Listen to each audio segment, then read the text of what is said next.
सबसे पहले एक सवाल, जब एग्रीकल्चर के बारे में आप सोचते हैं तो आपके दिमाग में क्या आता है, ख़ास तौर पे पाकिस्तान में एग्रीकल्चर? गन्ने के खेत, चावल, अमेरिकन सुंडी। अच्छा यार, ये वो स्लाइड वो कर। टेक्नोलॉजी का किसी ने नहीं नाम लिया। मैं खुद एक टेक्नोलॉजिस्ट हूँ और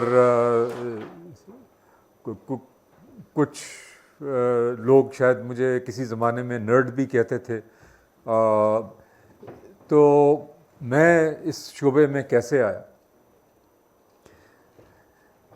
देखिए, आजकल का जो एग्रीकल्चर है, it is a perfect confluence of, can we go to the next slide please?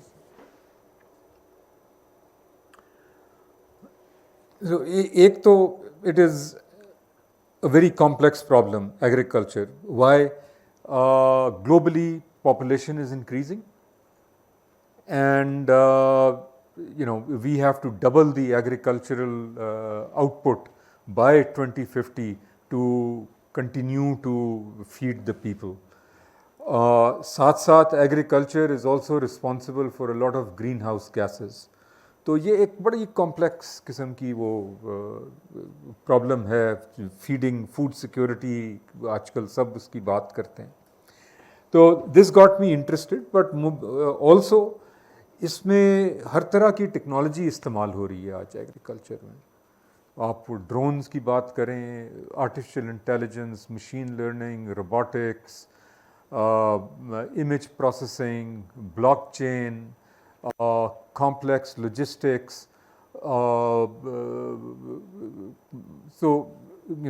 sophisticated warehousing and so forth, weather forecasting, financial technologies, climate smart agriculture, sustainable agriculture.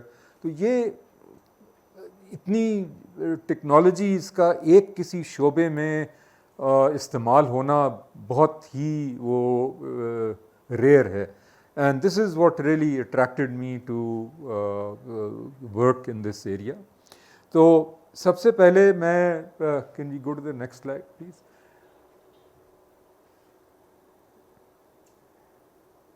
Oops, ये I can't see the नहीं ये text नहीं नज़र आ रही।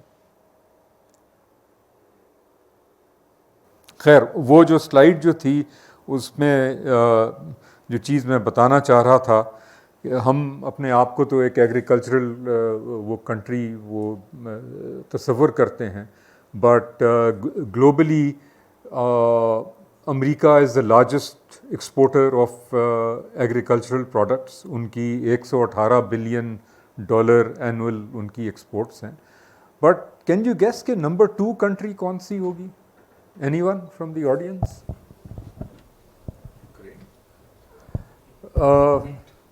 Russia, India, China, somewhere in South America. नहीं. So it is actually Holland. अच्छा, अब आप कहेंगे कि हॉलैंड वो कैसे? 78 बिलियन डॉलर्स उनकी एग्रीकल्चरल एक्सपोर्ट्स हैं। उनके पास ज़मीन नहीं है, वो हाइड्रोपोनिक्स इस्तेमाल करते हैं बहुत कसरत से। उनकी सारी जो वो है, सो दे यूज़, आगे मैं बताऊंगा हाइड्रोपोनिक्स के बारे में।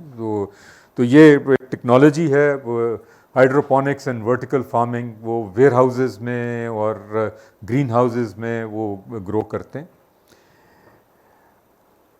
हमारी टोटल एनुअल प्रोडक्शन जो है वो जो लास्ट ईयर जो इकोनॉमिक सर्वे था, नॉट दिस वन, उसके मुताबिक वो total agricultural production was about 85 billion US dollars, which was 22.7% of the GDP as mentioned in the introduction.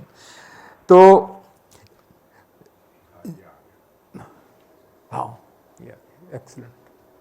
तो ये मुल्क हैं top exporters of agricultural produce and Netherlands is number 2. और जब मुझे ये पता चला तो वो I was actually shocked. But Netherlands में there are 2 or 3 universities which really focus on agriculture, and they have done some wonderful work. And जो उन्होंने काम किया है उसकी बेसिस पे there are several startups around the world जो कि मुंसलिक हैं उनसे, including one in Pakistan जिसका मैं बाद में बताऊंगा.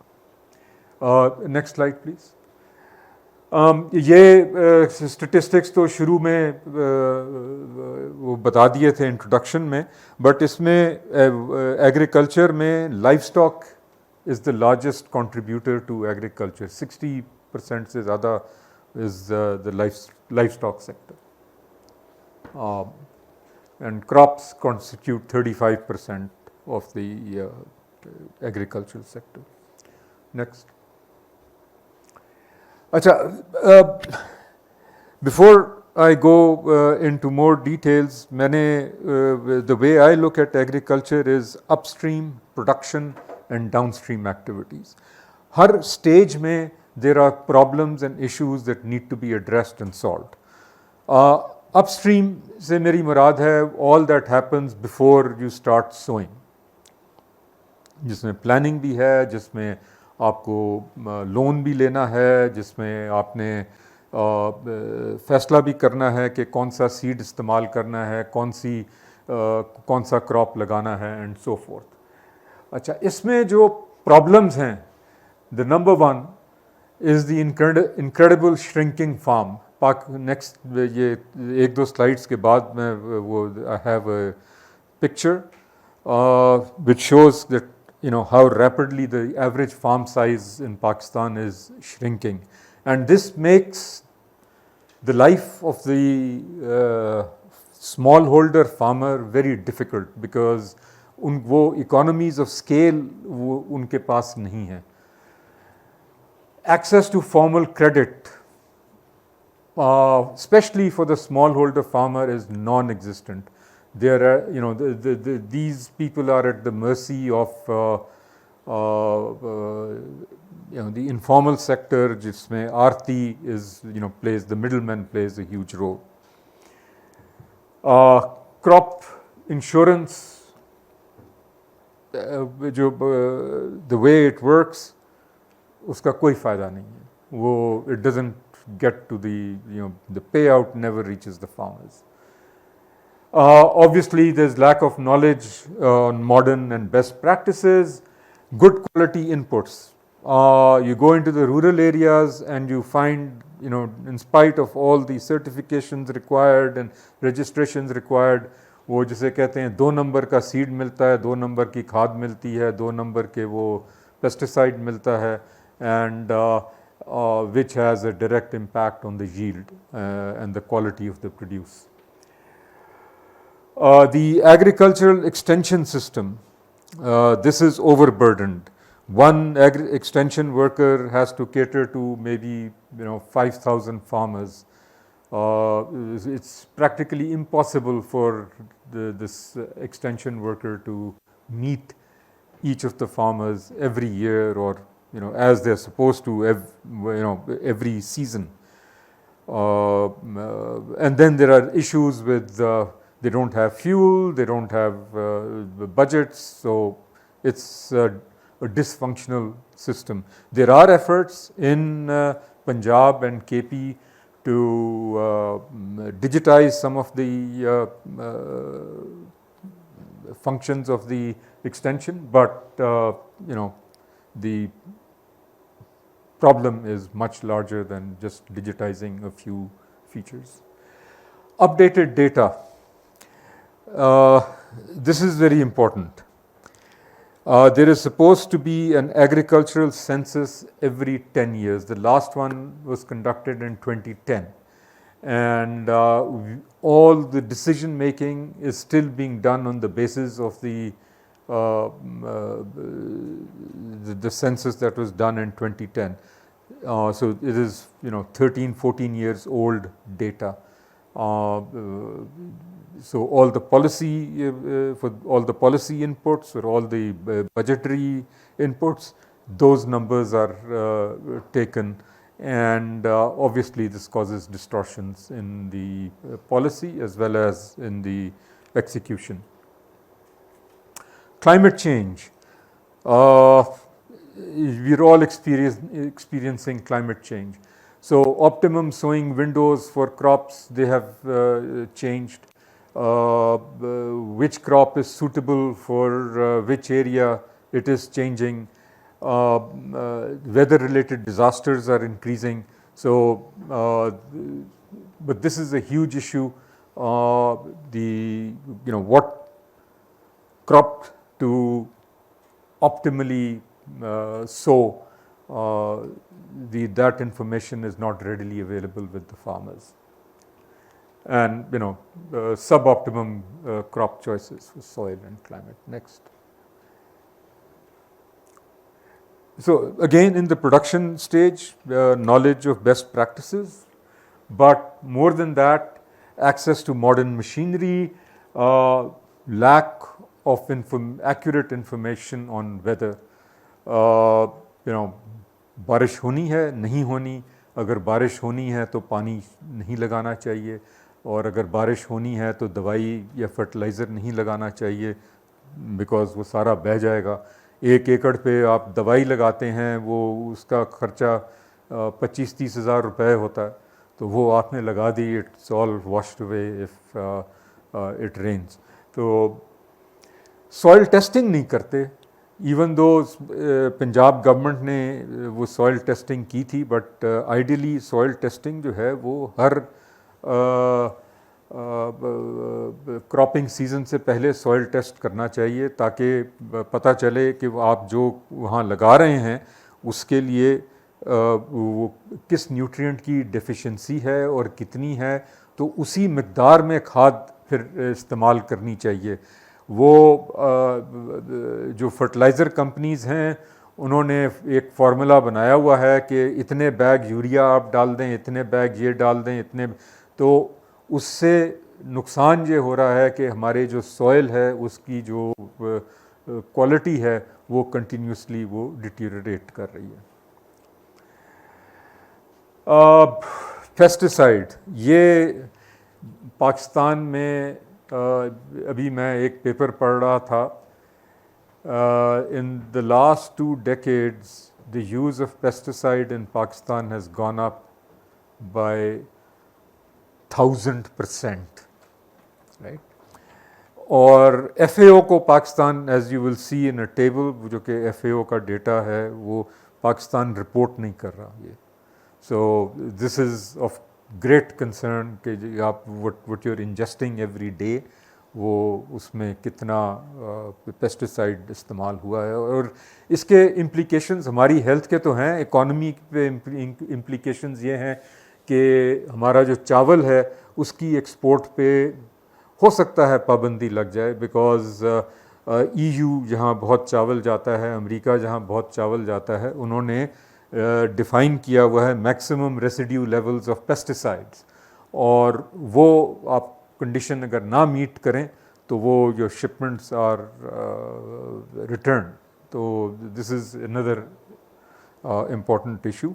और इरिगेशन प्रैक्टिसेस हमारी बहुत वो पुरानी हैं, फ्लड इरिगेशन जिसे कहते हैं, वो प्रैक्टिस की जाती है, चाहे वो छोटा फार्मर हो या बड़ा फार्मर हो.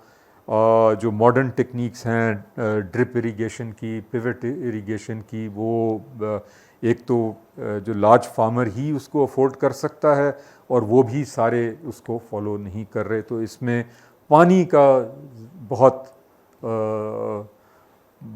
ज़ाया पानी किया जाता है, और as you all know Pakistan is one of the top 10 water stressed countries. So again ये आगे प्लीज़. अच्छा, डाउन स्ट्रीम. सो जब एक दफ़ा वो प्रोड्यूस तैयार हो गई, तो जो फार्मर है उसको एक्सेस नहीं है मार्केट्स का डायरेक्ट, वो has to go through several, he has to sell to middleman, and between the farm and the folk there at least 6 layers of middleman. और ये कुछ साल पहले का वाक़या है, बट इट इज़ इंडिकेटिव। हम एक फार्म से तरबूज ले रहे थे, तो वो 2 रुपए किलो के हिसाब से वो बेच रहा था। उन दिनों में इस्लामाबाद में 37 रुपए फ़ी किलो वो तरबूज बिक रहा था। तो 17x डिफरेंशियल। तो जो फार्मर है वो is unable to get the right price, specially the small holder farmers, because they do not have the bargaining power. Storage and transportation totally inadequate and resulting in very high post-harvest losses in Pakistan, and of course high wastage of food. Next. अच्छा जी, average farm size जिसका मैं जिक्र कर रहा था in Pakistan, it is the average is about 6.4 acres. Punjab comes closest to the average, KP में और भी छोटा है, सिंध में बड़े हैं फार्म्स, बलूचिस्तान में it's mostly life stock oriented farms, तो वो एरिया बड़ा है और वो, but it's just to present some data. Next year. The shrinking farm size. So the average farm size in 1972 was about 12.5 acres, and now in 2010 it's close to 6. Our estimate is that now it is around 4 acres. So it's, and more than 70% of the farmers have land holdings of less than 5 acres. Next. अच्छा, just to जो हमारी we are an agricultural country, so one would expect कि हमारी yields अच्छी होंगी, but this is an eye opener. In the region, आप let's say tomatoes. Pakistan में we produce on the average 9 metric tons per hectare of tomatoes. India produces 25 metric tons per hectare. China produces 60. And Holland, on the back of vertical farming, 495 metric tons per hectare. So this is mind-boggling.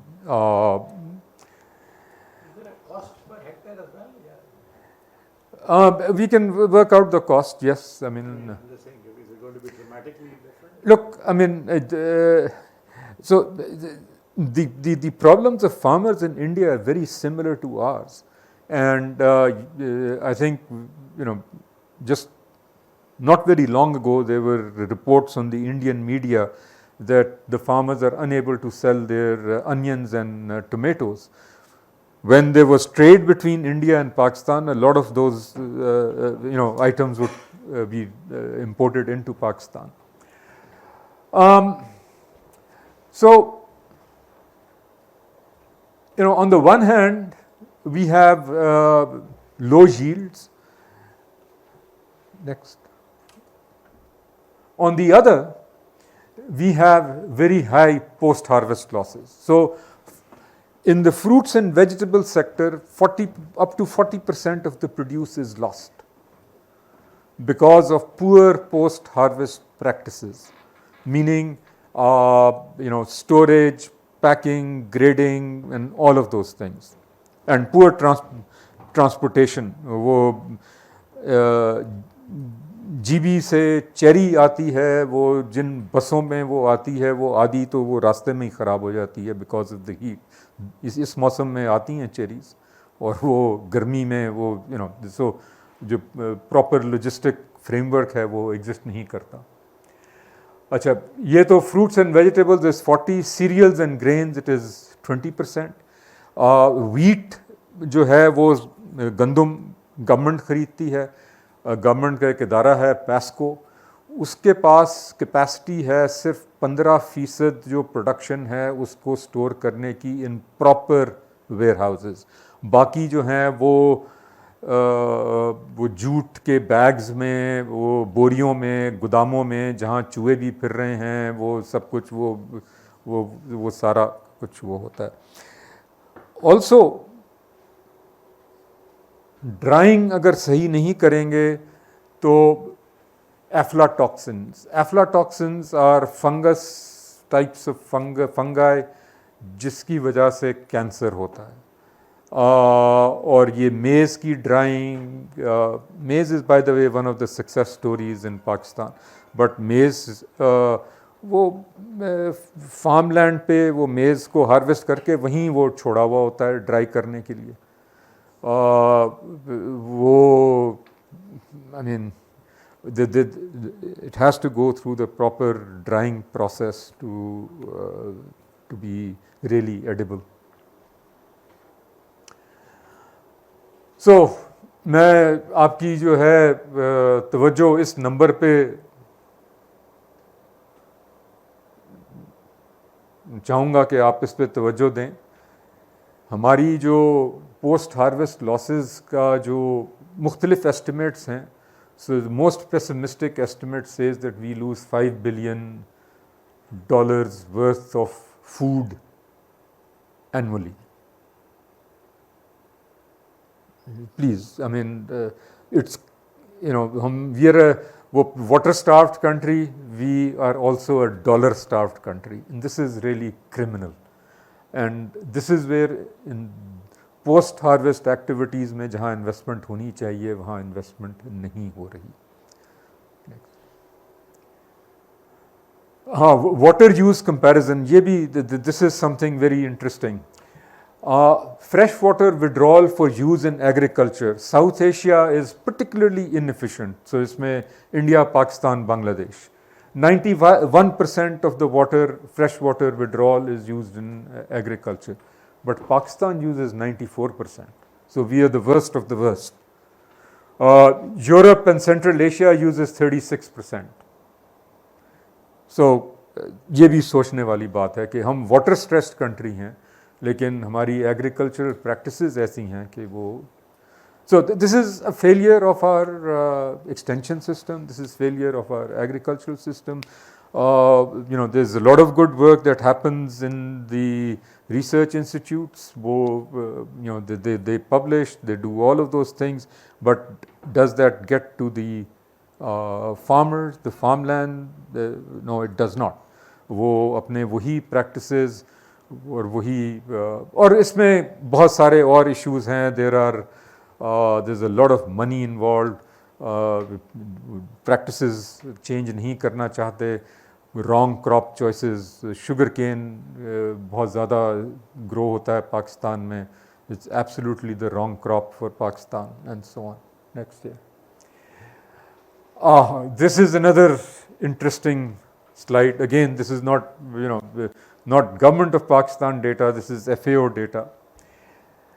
Percent change in price received by farmer.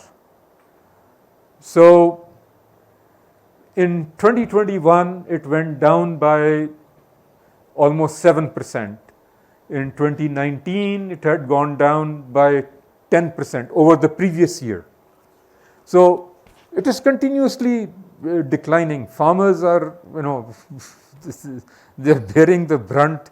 I mean, they feed us. But we never realize कि वो जो farmer हैं वो किस तरह वो उनकी livelihood पे क्या वो असर हो रहा है. हम कंप्लेन करते हैं कि वो महंगा हो गया, बट वो फार्मर को नहीं मिला वो पैसा. वो जो चेन है मिडल मैन की, पैसा वहाँ जा रहा है. नेक्स्ट. ये पेस्टिसाइड यूज़ की मैं बात कर रहा था. ये देखें, again this is from FAO data published in their statistical yearbook 2022. Pesticide use in Pakistan does not show any change since 2005. I mean, so this is, we are not reporting the number, but there are other, as I said, there's a recent paper which says that 1,169% increase in the use of pesticide. Why it is happening, we don't know. अच्छा जी, मैं now let's, ये मैंने वो data फेंक दिया, वो depression हो गया, हालात बहुत बुरे हैं. We are all fond of making such statements, Pakistan डूब चुका है. But you know, there are things which are happening, and while those problems are there, we should be cognizant of the problems. लेकिन अच्छा, a little bit more about the problems. State bank बड़े ambitious targets होते हैं उनके lending के. इस साल का जो था 1.8 ट्रिलियन रुपीस था for the agri sector, but the commercial banks they do not lend to farmers with less than 12.5 acres of land holding. The reason for that is unknown to us. Of course, there are some risks involved, so they don't want to lend to small landholders. And they don't do collateral-less lending. अच्छा, farmers को दो तरह के loans चाहिए होते हैं. एक, उसको इनपुट्स के लिए लोन चाहिए होता है कि वो अब उसने मकई लगानी है, चावल लगाना है या जो भी लगाना है, उसके लिए उसको बीज चाहिए, उसके लिए फर्टिलाइज़र चाहिए, उसके लिए कुछ पेस्टिसाइड्स चाहिए.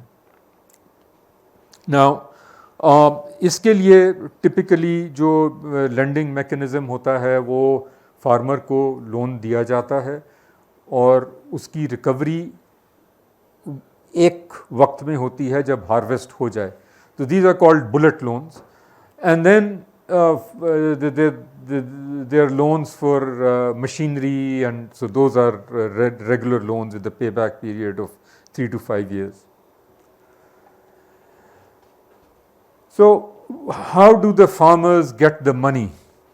They go to the RTs or to the microfinance sector, and इस पे 50% से ज़्यादा वो इंटरेस्ट देना पड़ता है उनको. So we are working with some fintechs as well as banks to do what is called value chain financing. Value chain financing is कि आपने अगर आलू है उसके लिए फाइनेंस करना है तो आप पहले ही वो कमिट कर दें बायर को कि यार आपको हम इस क्वालिटी का आलू सप्लाई करेंगे, और उसके लिए फिर some fintechs and they are willing to lend, and we have done some experiments with that. अच्छा, क्रॉप इंश्योरेंस की बात हो रही थी, तो अभी जो क्रॉप इंश्योरेंस वो गवर्नमेंट तो करवाती है, but it's effectively it doesn't exist. क्यों?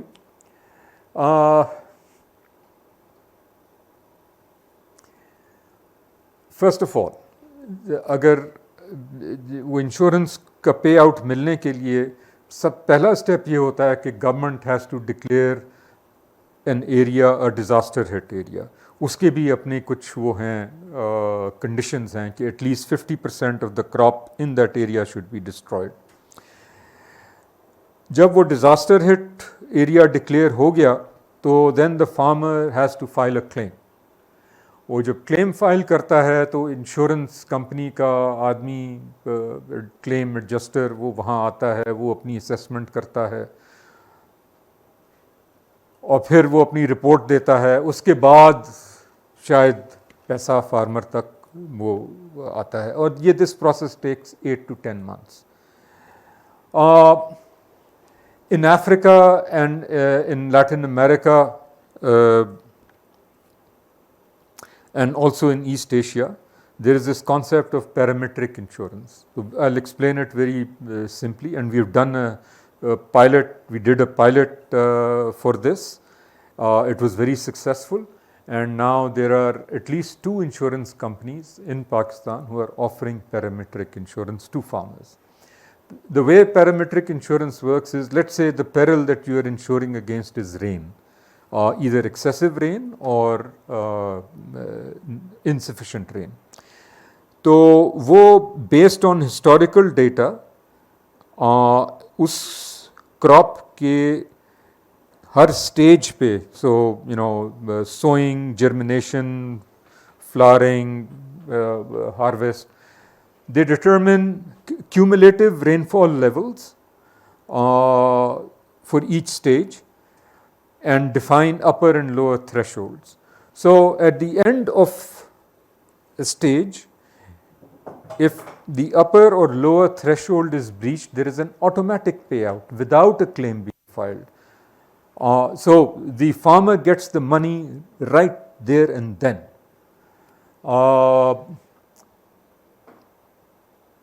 Is it right there and then? No, it is not, because all the farmers do not have, they're not financially included. उनके पास वो मोबाइल वॉलेट नहीं है या बैंकिंग ऐप नहीं है, तो there is some delay, but in principle it can happen right there and then. Within one day they can get the payout. Who will pay for the insurance? And this is, ये देखें वो जो farmers हैं, अगर वो already cash strapped हैं और उनसे अगर इंश्योरेंस का प्रीमियम भी आप मांगें तो a lot of them are reluctant to pay that, even though they know and they have seen कि ये फ्लड आए और लास्ट ईयर और क्लाइमेट डिजास्टर्स कंटिन्यूसली हो रहे हैं.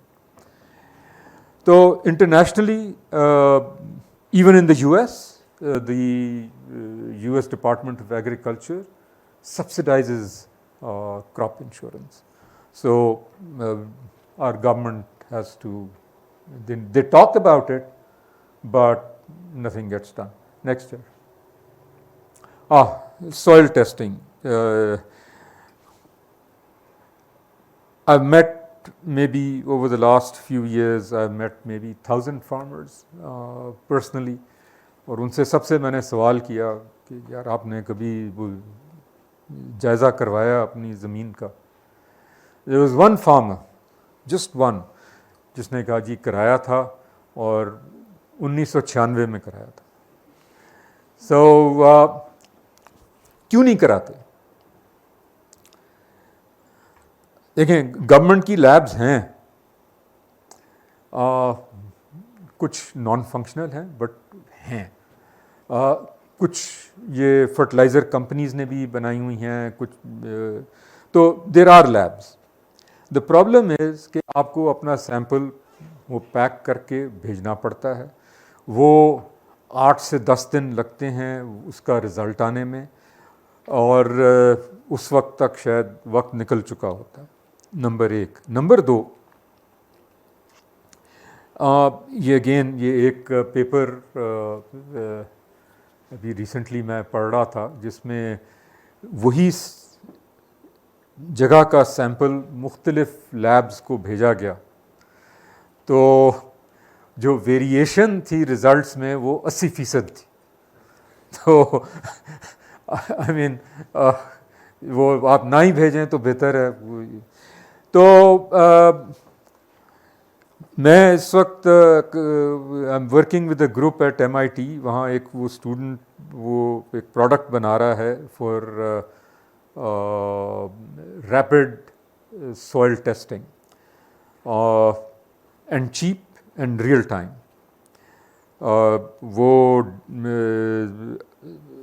डिवाइस जो है वो कोई तकरीबन $100 की है, लेकिन आप उसको फार्म टू फार्म ले जा सकते हैं, और एक टेस्ट जो है वो उसकी कॉस्ट $2 से कम है और आपको 10 मिनट में रिज़ल्ट मिल जाता है. तो ये लोग पायलट कर रहे थे इंडिया में, तो अब मैं उनको कन्विंस कर रहा हूँ कि आप पाकिस्तान में भी हमारे साथ भी आके पायलट करें. तो let's see how that goes. Next. अच्छा, ये तो मैंने सारी चीज़ें बता दी कि जी ये भी बुरा है, ये भी है, फलाना है। हम क्या कर रहे हैं? बाखबर किसान, जैसे इंट्रोडक्शन में बताया, was part of the founding team. We we consider ourselves the digital hub for agriculture in Pakistan. We are striving to make 20 million lives in the country profitable and sustainable. और हम data और technology का इस्तेमाल करते हैं। किस तरह करते हैं, क्या करते हैं, अगली कुछ स्लाइड्स में मैं ये बताऊंगा। और फिर मैं कंक्लूड करूंगा कुछ कि आगे हमें क्या करना क्या चाहिए, कि क्या डायरेक्शन अडॉप्ट करनी चाहिए, वे फॉरवर्ड क्या है। ये ज़रा क्लियर नहीं है, लेकिन हमारा फोकस है कुछ चीज़ों पे, जिनमें से सबसे पहले है एडवाइज़री। हम फार्मर्स को बड़ी लोकलाइज्ड, पर्सनलाइज्ड एडवाइजरी सर्विसेज देते हैं on crops, on their life stock and on their weather. फिर हम डिज़ास्टर अलर्ट्स और अर्ली वार्निंग्स भी देते हैं। Disaster alerts and early warnings both for pests, disease as well as weather. साथ साथ हम फार्मर्स को कनेक्ट करते हैं through a platform with input suppliers, with machinery providers, drone service providers, credit and insurance providers, and with buyers of produce.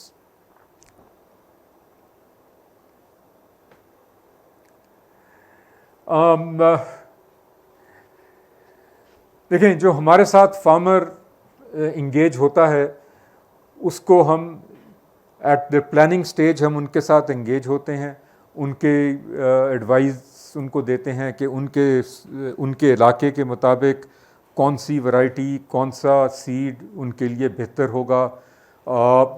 उनको connect करते हैं with financial institutions and insurance companies, ताकि वो अपनी, अगर उनको लोन्स की ज़रूरत है तो वो लोन्स वो ले सकें। According to your climate use such and such seeds. और ये क्योंकि हमारे साथ जो फार्मर्स रजिस्टर्ड हैं, हमें उनकी लोकेशन पता है, हमने उनकी प्रोफाइलिंग की हुई है, हमें पता है वो क्या उगाते हैं, वो उनका जियो लोकेशन उनका क्या है, और अगर उन्होंने सॉइल टेस्ट कराया हुआ है तो सॉइल के वो उनके रिज़ल्ट्स क्या हैं, तो उसकी बेसिस पे हम उनको ये एडवाइजरी सर्विसेज दे रहे होते हैं। फिर एक बड़ी इंटरेस्टिंग चीज़ है कि जो वेदर कंडीशंस पे हम बहुत ज़्यादा काम करते हैं। अगर वेदर कंडीशंस कंड्यूसिव हो जाती हैं for certain paste and disease, तो हम वो फार्मर्स को अर्ली वार्निंग उन तक पहुंचाते हैं कि अर्ली ब्लाइट हो सकती है, हाई प्रोबेबिलिटी है अर्ली ब्लाइट की आलू पे, तो आप ये दवाई लगाएं। उसी तरह once the harvest happens, we help them discover the best market price. तो ये हम एक पूरी चेन ऑफ सर्विसेज उनको दे रहे होते हैं। अच्छा, किस तरह हमारी आउटरीच क्या है? हमारी आउटरीच है through IVR, interactive voice response. जैसे आप बैंक या टेलीकॉम कंपनी में कंप्लेंट के लिए कॉल करते हैं, इसके लिए 1 दबाएं, उसके लिए 2 दबाएं। आप हमारी IVR पे कॉल करेंगे तो फसलों की मालूमात के लिए 1 दबाएं, फिर उसमें फिर फसल की वो चावल के लिए 1 दबाएं, गंदम के लिए 2 दबाएं, फिर इस तरह की जेनेरिक इंफॉर्मेशन वहाँ मौजूद है। लाइफ स्टॉक पे भी और ये क्रॉप्स पे, फ्रूट्स वेजिटेबल्स पे भी, और उसके अलावा मॉडर्न फार्मिंग टेक्निक्स के बारे में भी इंफॉर्मेशन मौजूद है। और ये 6 लैंग्वेजेस में मौजूद है: पश्तो, हिंदको, सिंधी, सराइकी, पंजाबी और उर्दू। और जिस इलाके से आप कॉल कर रहे हैं वहाँ का मौसम, आज का मौसम IVR पे मौजूद है। 3 दिन का काफ़ी डिटेल में वो मौसम मौजूद होता है उस इलाके का, और फिर वीकली और मंथली आउटलुक्स भी वहाँ मौजूद होती हैं। वो कहाँ से आता है मौसम, वो मैं आगे आपको बताऊंगा। SMS हम बहुत कसरत से इस्तेमाल करते हैं। अगर आप हमारी सर्विस इस्तेमाल कर रहे हैं तो आपको हर सुबह एक मैसेज आता है आपके इलाके के मौसम का कि आज दर्जा हरारत यहाँ से यहाँ रहेगा, बारिश अगर होगी तो इस वक्त से इस वक्त बारिश की तवक्को है, हवा में नमी इतनी होगी, वगैरह वगैरह। तो ये सस्टेन कैसे कर रहे हैं ये एग्रीटेक, ये सर्विसेज जो आप हम प्रोवाइड कर रहे हैं, तो इसका खर्चा कहाँ से आ रहा है? हम देखें, जब हमने शुरू किया था तो हम हमें ICT R&D फंड इग्नाइट से ग्रांट मिला था, लेकिन अब हम farmers are paying for this service. It's 3 rupees a day, लेकिन बेसिकली हम फार्मर अगर वो रेगुलरली दे रहा है तो हम उसको, अगर किसी दिन वो नहीं दे पाता, उसके पास बैलेंस नहीं है, तो पिनलाइज नहीं करते, ग्रेस पीरियड होता है वो। कई मिलियन अगर आप एक रुपया भी ले लें तो यू आर, हाँ सस्टेनेबल है। यस, अगर and this is a good example of the subscriber base. अगर सब्सक्राइबर बेस आपका कई मिलियनों में हो तो 1 रुपया दिन भी लें जी जी, तो वो भी सस्टेनेबल बन जाता है। बिल्कुल। तो हमें ऑन अ डेली बेसिस तकरीबन 5 लाख लोग पैसा दे रहे हैं। अस्सलाम वालेकुम सर। जी वालेकुम। सर आपने बात की कि Pakistan is water stressed country, however अब तो ये वाटर स्कार्स हो गया है, because according to the Falkenmark indicator 1700 cubic metres per capita से वाटर कम हो तो इट इज़ वाटर स्ट्रेस्ड, और पाकिस्तान में तो अब 1000 क्यूबिक मीटर से भी कम चला गया है। सो अब तो वाटर स्कार्सिटी। सर आप मुझे बताएं कि हम गवर्नमेंट को किस तरह इन्वोक कर सकते हैं। ये जो देखें, ग्राउंड वाटर के लिए हमारे पास कोई भी रेगुलेटरी फ्रेमवर्क नहीं है, जिसका दिल करता है जहाँ पर मर्ज़ी ट्यूबवेल लगा लेते हैं, जितना मर्ज़ी वाटर जो है वो विड्रॉ कर लेते हैं जी। इसके बारे में आप क्या कहेंगे? इसके अलावा आपने वो बताया कि पोस्ट हार्वेस्ट प्रैक्टिसेस जो हैं वो हमारी बहुत वीक हैं, तो उसमें लो सिस्टम एफिशिएंसी आ जाती है, और हमारे जो कन्वेंस हैं उनकी वाटर के लिए जो चैनल्स हैं उनके ऊपर भी कोई काम नहीं हो रहा। तो what would you say about it? देखें, ज़रात के लिए ख़ास तौर पे जो पानी इस्तेमाल किया जाता है उसकी कीमत जो वसूल की जाती है वो बहुत कम है। सो उसकी चार्जिंग बेहतर होनी चाहिए, नंबर 1। नंबर 2, ये जो अब रिवाज आ गया है सोलर पावर्ड ट्यूबवेल्स का, जो आपका वाटर लेवल उससे और नीचे जा रहा है, तो आप एक तरफ वो सब्सिडी दे रहे हैं वो solar powered, that should stop. और आई थिंक अगर सब्सिडी देनी है तो subsidy should be given for better use of water, more efficient use of water. उसके लिए जो आलात हैं, ये चीज़ें, ड्रिप इरिगेशन सिस्टम के लिए सब्सिडी दें, ताकि इस वक्त मेरे पास वो वीडियो नहीं है, एक वो वीडियो है and you can find it on YouTube. UAE में वीट की वो ह्यूज फील्ड, मतलब कि यू कांट इमेजिन कि वो कितना बड़ा, वो ऑल थ्रू ऑप्टिमम, उनके पास तो पानी है ही नहीं। और Israel, so I mean interestingly enough, मैं I will be very open, हम इंडिया में कुछ एग्रीटेक्स हैं, उनके साथ हम रेगुलरली इन टच रहते हैं, वो हमसे सीखते हैं, हम उनसे सीखते हैं। उन्होंने इस फील्ड में हमसे पहले कदम रखा, हम उनसे उनके प्रॉब्लम्स वो बात करें तो एग्जैक्टली वही हैं। But the country with the most efficient use of water is probably Israel, और हमने इज़राइली एग्रीटेक से भी वो बात की है, and they are happy to talk. At the end of the day हम it's interesting, we are all technologists rather than agriculturalists, but that's I hope I answered your Yes, question. there are so many solutions and there are so many ideas as well, yet unfortunately working level पे हमारी implementation पानी को लेके जी disheartening है, मैं तो कहूँगी, because बहुत पानी देखें, पानी का हमारा वैसे ही आप जिस तरह हम गाड़ियाँ धोते हैं या जिस तरह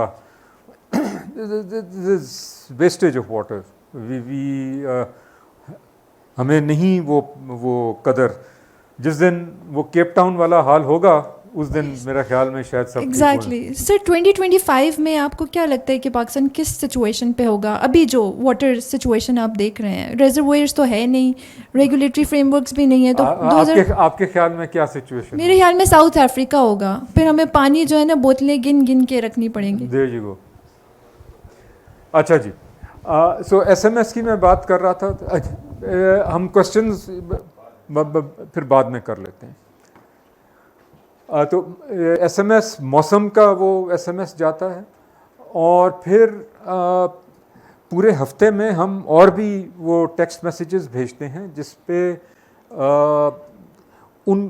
उस फार्मर के वो जो क्रॉप उगा रहा है और जिस स्टेज पे है उसके मुताबिक उसको एडवाइजरी मैसेज हम भेजते हैं कि यार अब पानी लगाने का वक्त है, अब फर्टिलाइज़र लगाने का वक्त है, या अब इस चीज़ का वक्त है, सो ऑन।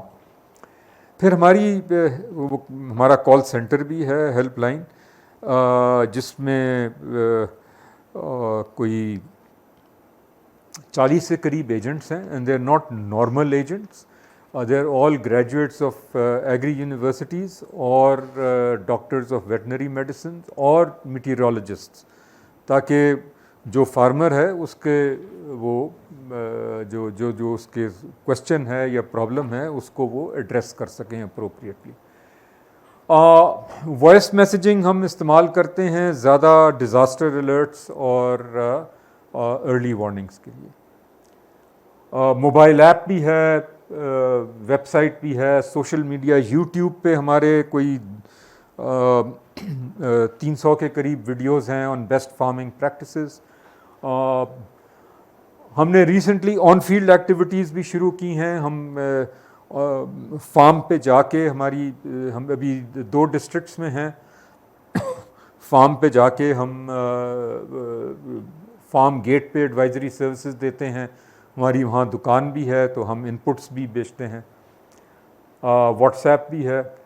और ये सारा जो है this is based on a digital profile of the farmer and of the farm and other conditions, जो कि हमारी वो एग्जिस्ट करती है एक एग्री, जिसे हम एग्री डेटा बैंक कहते हैं।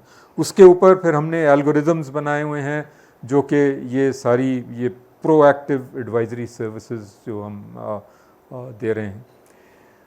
और इसके पीछे we have a crop operation centre, a remote sensing operation centre, a weather operation centre, a live stock operation centre, वो डिज़ास्टर मैनेजमेंट की मैंने बात कर ली, और जो community linkage, stake holder linkages जो उसका भी मैंने जिक्र किया था। नेक्स्ट, अच्छा, हमारी आउटरीच जो है इस वक्त 18+ मिलियन फार्मर्स तक है। किस तरह है? Because we have partnerships with Jazz, we have a partnership with Telenor, we have a partnership with Ufone, Zong के साथ भी हमारी पार्टनरशिप है। वो हम इस वक्त टेक्निकल इंटीग्रेशन एक्सिक्यूट हो रही है, तो next month the service will be launched on Zong। And GB और AJK के लिए we have a partnership with Escom, again वहाँ टेक्निकल इंटीग्रेशन इस वक्त हो रही है। So that allows us to reach, gives us a reach all over the country to the farmers.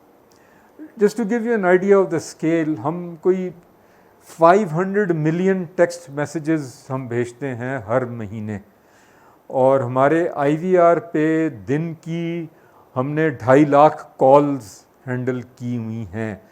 और कॉल सेंटर पे ये थोड़ा पुराना नंबर है, अब दिन की 10,000 कॉल्स हम हैंडल कर रहे हैं। तो बाकी सब छोड़ दें, कहेंगे कि यार आप जितनी मर्जी SMS भेजें, हमें क्या।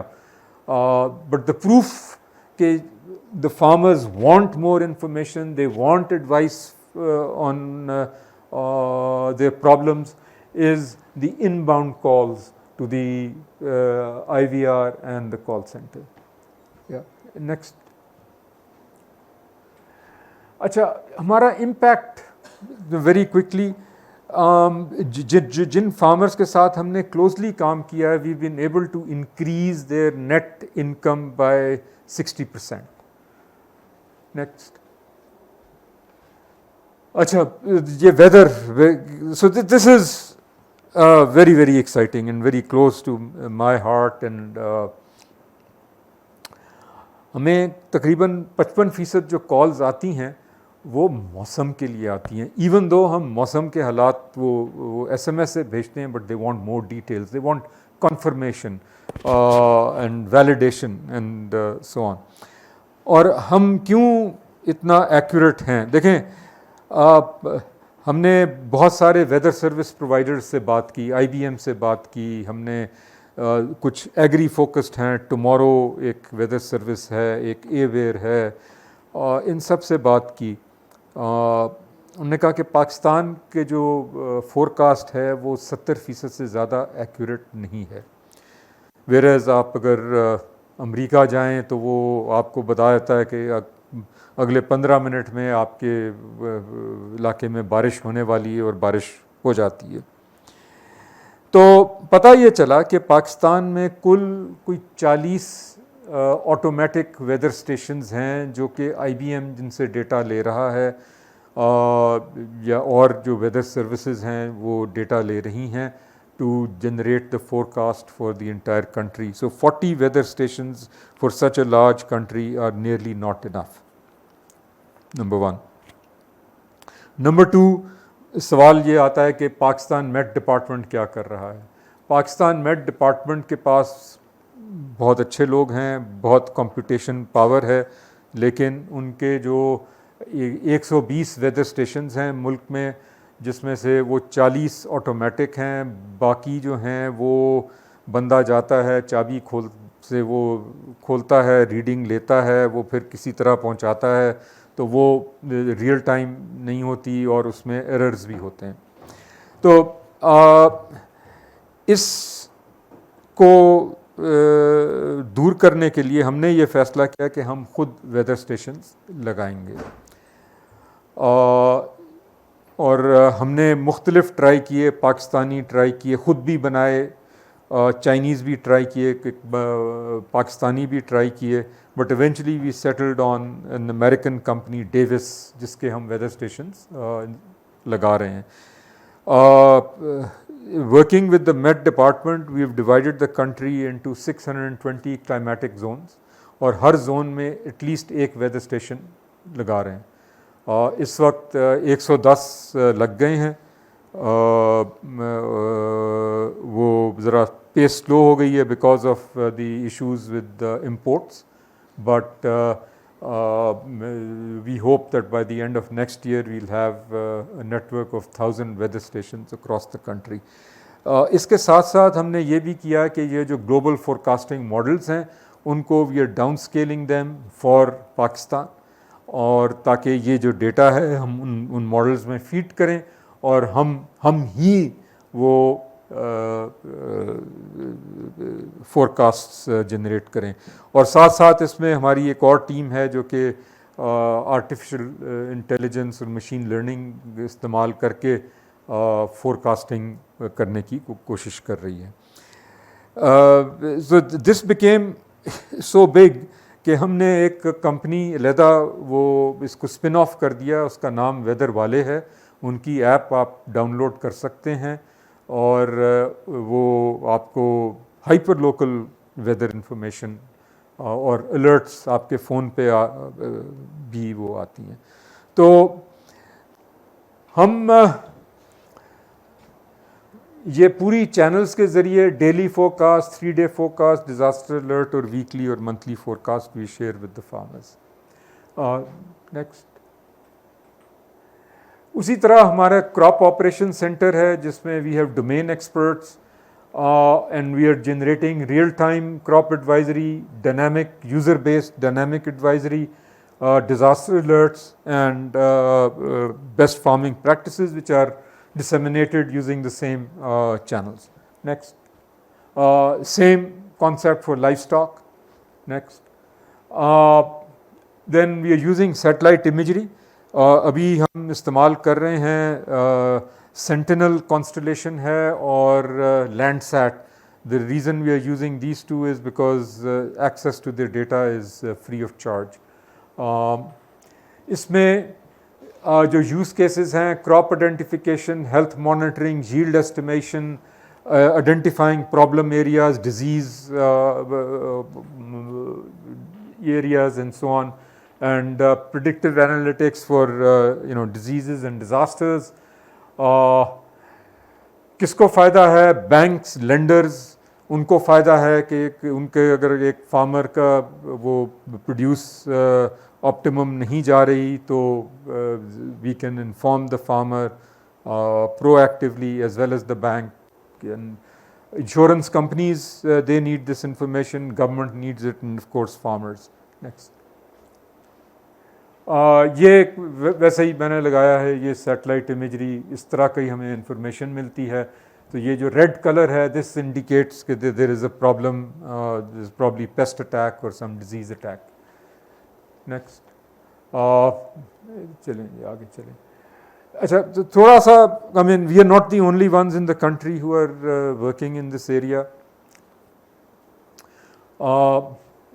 Pervez, there is an interesting side to it. MIT grads are involved in AgriTech. There are at least 3 or 4 companies. Jisme, so Recult is one of the first AgriTechs, and the CEO Usman Javed, he's an MIT grad. Farmdar, ये farm monitoring करते हैं. Taza technology supply chain में है, easy fresh supply chain. Growtech, they are based in Islamabad, ये भी farm monitoring और advisory services. Crop 2X है, ये कराची बेस्ड है. और सावी भी शायद इस्लामाबाद बेस्ड है. InFarmer, this is Lahore based. They work very closely with some Dutch universities and they do a lot of work on weather. Sapphire agricultural services, ये drone spraying पे ये काम करते हैं. सो ड्रोन से फ़ायदा ये है कि आपकी जो वेदर इट्स पेस्टिसाइड और fertiliser, you can spray it, your field very quickly, and you can do what is called variable rate application. कि यहाँ डिज़ीज़ है या यहाँ ज़रूरत है फर्टिलाइज़र की या पेस्टिसाइड की तो करें, यहाँ नहीं है तो वहाँ नहीं करें. अभी तो वो इट्स अ ब्लैंकेट स्प्रे जो वो लोग करते हैं. एंड इसको जो हेड कर रहा है, the guy is also an MIT grade. Kisan Godam is one of the few companies working on providing storage. This is an offshoot of Haji Sons, which is a leading seed company. Concave Agri, ये भी Islamabad based है, ये advisory और fulfilment services provide कर रहे हैं. Next.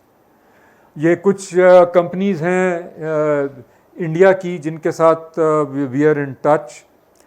Digital green, this was the first company जिससे मैं बहुत इम्प्रेस हुआ था.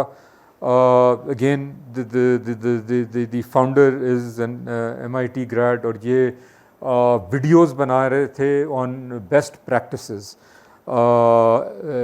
in multiple languages. They started in India, but now they are in Ethiopia and Kenya as well. They receive a lot of funding from Bill and Melinda Gates and other, companies like Cisco provide them a lot of money as well from their CSR type of activities. HFN, ये Hindustan farmer network, AgroStar, Dihat and AgroStar, they are huge because Dehat has raised about $300 million of venture funding. Agrostar, they have raised about $150 million of venture capital. Cropin, they have gone international, and there are entities in Pakistan who are using their services as well. Plantix hai, Krishify, SkyMet. SkyMet is an interesting one. They have 7,000 weather stations installed in India, and they are providing, and they are constantly at loggerheads with the Indian Met Department. But ji aage. So this is the last slide, and I just want to ask one question. When आपने cooperatives का सुना होगा? Has anyone heard of cooperatives?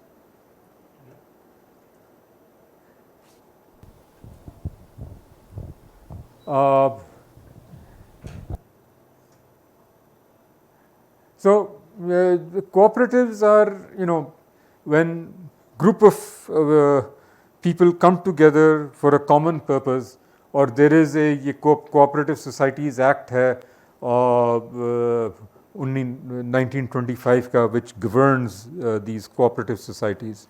और agriculture में they have been particularly successful globally. Pakistan में there has been a problem. कुछ experiments हुए थे, but I think we have a problem in our head. We want things to fail. We don't want things to succeed. But जब cooperatives की बात करते हैं तो अक्सर लोगों को ये दिमाग में आता है कि यार ये छोटे farmers के लिए है. But I'll give you some interesting. The largest agricultural cooperative is in Japan. They have an annual turnover of $40 billion. India में Amul dairies is all cooperative. They've been around since 1946. They have an annual turnover of $6 billion. US में Land of Lakes, Makhan Dairy, all cooperatives. They have an annual turnover of $14 billion. One of the largest international banks, Credit Agricole, it started as a bank for lending to smallholder farmers in France. So cooperatives का ये मतलब नहीं है कि ये सिर्फ छोटे वो farmers के लिए है. वो once organized they can become big. But फ़ायदा क्या है cooperatives का? So if you organize farmers into cooperatives, particularly smallholder farmers, then they can buy machinery. They can they have better bargaining power. They can buy inputs at better prices. They can sell their inputs at better prices. But who will bell the cat? Who will organize these people, farmers into cooperatives? So Pakistan mein, so most recently, IFAD, the International Fund for Agricultural Development, they have organized smallholder farmers in GB. 40,000 farmers को उन्होंने cooperatives में, कोई 200 cooperatives में उन्होंने organize किया है, fruit orchards. So the project was very successful. It's been extended. And now they are bringing another 40,000 farmers into the cooperative fold.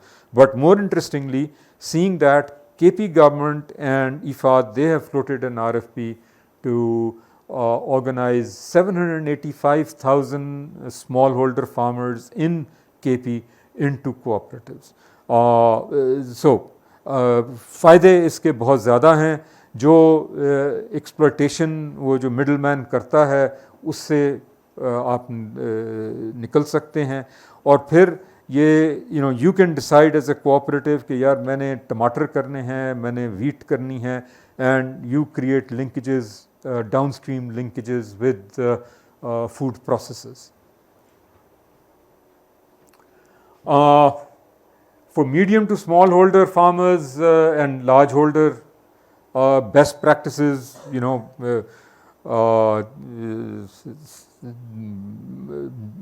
particularly related to irrigation, soil testing, appropriate use of fertilizer, variable rate application of pesticides and fertilizers. इस तरह की चीज़ें need to be promoted, and that's something that we are doing from our platform. Then we need to, we were talking about hydroponics and vertical farming. It uses 95% less water. So for a country like Pakistan, it really needs to be looked into very seriously. And no use of pesticide, or almost no use of pesticide. And the other thing is, it's independent of the normal crop life cycle. So अभी जैसे टमाटर महंगा हो जाता है off season में, that's the time when the tomato from the hydroponic farms should be coming into the market to bring price stability. Logistics, packing technologies, controlled atmosphere warehousing. तो ये इस पे अब कुछ investment शुरू हुई है. There is a multinational company जिन्होंने $10 million दीपालपुर में लगाए हैं for a controlled atmosphere warehouse. Remember, we are losing $5 billion, so the opportunity cost is huge. Efficient and modern transportation. आपने मोटरवे पे ट्रक को देखा है, वो रींग रहा होता है. मुल्क से बाहर जाएं, मिडल ईस्ट जाएं, अमेरिका जाएं, trucks are moving at normal speed. There's overloaded trucks, improper packing, so many issues over there that need to be. फिर credit and insurance जिसमें and value chain financing. So dairy sector में कुछ पाकिस्तान में Nestle ने कुछ किया है, ये ऑर्गेनाइज किया है फार्मर्स को, but it's on a very small scale. And crop insurance has to be made mandatory. The government has to step in. So instead of subsidizing fertilizer, they need to be subsidizing things like insurance. I think that was the last slide. Thank you.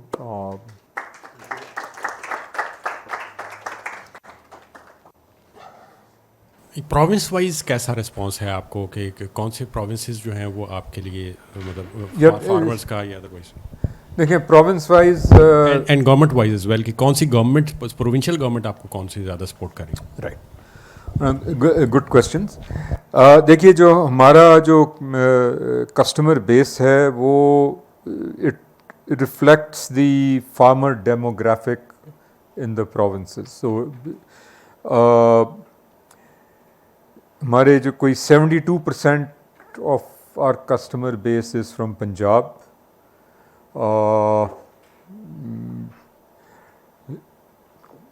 12% each from Sindh and KP, and the remainder from GB, AJK and Balochistan. और पंजाब में अगर कहें तो ज़्यादा south Punjab से ये रहीम यार Khan, Bahawalpur, Muzaffargarh, those areas. और आपका जो प्रोविंस, देखिए जो केपी गवर्नमेंट का जो एग्रीकल्चर डिपार्टमेंट है वो they are perhaps the easiest to work with. हमारा उनके साथ MOU भी है फॉर डिफरेंट सर्विसेज. ये और बात है कि वो अभी एक्सिक्यूट नहीं हुआ इन द सेंस के साइन हो गया है, लेकिन जो सर्विसेज उसमें हमने देनी है या उन्होंने लेनी है या उन्होंने हमें देनी है वो उस पर काम नहीं हुआ. लेकिन they are easy to talk to. Sindh से हमने ज़्यादा बात नहीं की, पंजाब से कोशिश की. Punjab is very difficult to talk to. Unfortunately, the problem is that they know everything. They don't want any inputs. So. अस्सलाम वालेकुम सर। जी वाह sir I am basically from Balochistan. Sir अब मैंने ये पूछना था बेसिकली जो ये बाखबर किसान है, आप लोगों की सर बलूचिस्तान में क्या सर्विसेज हैं, क्या वहाँ पे पॉजिटिव इम्पेक्ट हो रहा है या कोई रिस्पांस पॉजिटिव आ रहा है नहीं आ रहा वहाँ पे जो गवर्नमेंट है या जो वहाँ पे लैंड्स हैं एग्रीकल्चर लैंड खासतौर जो साउथ बलूचिस्तान है वहाँ पे तो लोग बहुत सफ़र करते हैं ये क्योंकि वहाँ तो फैसिलिटीज़ बहुत कम होती हैं वहाँ पे। देखिए जैसे मैंने कहा कि बलूचिस्तान के हमारे जो कस्टमर बेस है वो शायद 1 लाख भी नहीं हो, उससे भी कम है। लेकिन जो बलूचिस्तान जो हमारी जो रिमोट सर्विसेज हैं वो पूरे मुल्क में उसी तरह अवेलेबल हैं जिस तरह लेट से वो चकवाल में अवेलेबल होंगी, वही सर्विसेज बलूचिस्तान में भी अवेलेबल होंगी। तो हाँ, हमने बलूचिस्तान के एग्रीकल्चर डिपार्टमेंट से हमने अभी रब्ता नहीं किया।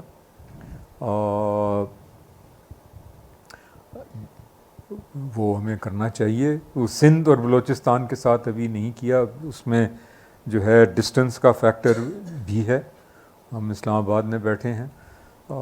मुझे ये पता है कि बलूचिस्तान में मैंने वो जो एग्रीटेक्स जो दिखाई थी उसमें से 2-3 बलूचिस्तान में भी काम कर रही हैं और 2-3 एरियाज़ में वो आई थिंक एक तो ऑलिव्स में वो काम हो रहा है और शायद डेट पे काम हो रहा है, खजूर पे वो लोग कर रहे हैं।